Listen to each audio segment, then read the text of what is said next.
Tomorrow, Israeli Prime Minister Benjamin Netanyahu and the foreign ministers of Bahrain and the UAE will meet with President Trump at the White House in order to begin a diplomatic process intended to normalize relations between the two countries.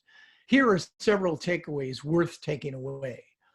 Number one, this signing ceremony is happening as a consequence of a profound change in Arab attitudes towards Israel, generated by Arab fears of a rising Iran, the common interests that the Israelis and key Arab states, Gulf states, have in blocking the rise of Sunni jihadi terrorism embodied in Al-Qaeda and ISIS derivatives, and a desire by the Gulf states to improve their relations with Washington, to seek further arms sales, and to enlist greater political support.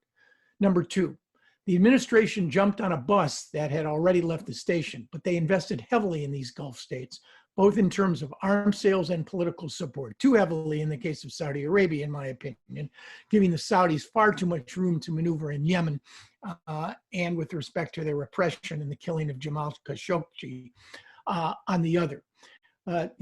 The White House is also interested, and the timing of this is explained by the fact that it's designed clearly to boost a beleaguered president's chances for re-election. Three, what about the Palestinians? Their situation was beleaguered even before the normalization agreements, but it's even worse now. Demoralized, divided, dysfunctional. They're out of options, good options or even mediocre options. Armed struggle is a bankrupt philosophy that will lead nowhere. Negotiating with Israel on the terms the Israelis or the Trump administration have set are unrealistic. Palestinians will never accept that. A one-state solution is a fantasy. They could attach themselves to the Arab states in an effort to try to convince the Arabs to tie further steps on normalization to Israel, the progress on the Palestinian cause, but that's going to be a very difficult road to hoe.